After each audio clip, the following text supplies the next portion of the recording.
Selamat datang kembali pemirsa, selamat bergabung dengan channel Menuju Pemilu 2024.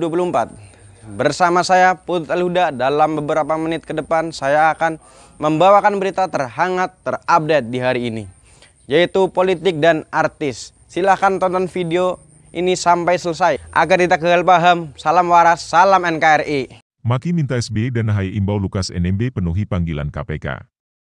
Koordinator Masyarakat Anti Korupsi Indonesia, Maki, Boyamin Saiman meminta mantan Presiden Susilo Bambang Yudhoyono, SBY, mengimbau Gubernur Papua Lukas NMB memenuhi panggilan Komisi Pemberantasan Korupsi, KPK.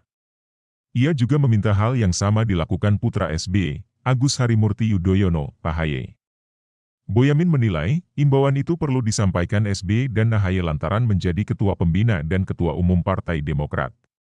Sementara, Lukas merupakan Ketua Dewan Pengurus Daerah, DPD, Partai Demokrat Papua periode 2022 hingga 2027. Saya memohon kepada Pak SBY selaku yang dituakan, Ketua Pembina di Partai Demokrat untuk mengimbau kepada Lukas NMB untuk mendatangi panggilan KPK, kata Boyamin saat dihubungi Kompas.com, Rabu, 28 September 2022. Dan mestinya ini juga berlaku untuk Pak AHY selaku Ketua Umum Partai Demokrat, sambungnya. Boyamin mengaku, permintaan agar SBY mengimbau Lukas memenuhi panggilan KPK merupakan tindak lanjut dari perintah Presiden Joko Widodo yang meminta Lukas taat hukum. Menurut Boyamin, perintah Jokowi tersebut merupakan bentuk peringatan dari kepala negara atau presiden kepada gubernurnya. Sudah untuk kepada warga negaranya dan juga presiden kepada gubernurnya, tutur Boyamin. Boyamin menuturkan, imbauan dari pimpinan partai kepada kadernya untuk memenuhi panggilan KPK juga pernah dilakukan Ketua Umum Partai Golkar Airlangga Hartarto. Saat kadernya sekaligus Wakil Ketua DPR RI Aziz Syamsuddin terjerat kasus korupsi, Airlangga mengimbau agar ia memenuhi panggilan KPK. Nah, sekarang saya butuh juga imbauan dari Pak SBY sebagai sesepuh, sebagai orang yang dituakan di Partai Demokrat mengimbau kepada Ketua Demokrat Papua, tuturnya.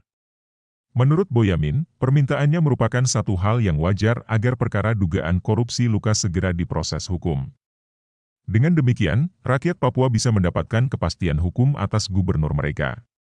Menurutnya, imbauan dari semua tokoh yang mungkin didengar Lukas menjadi penting.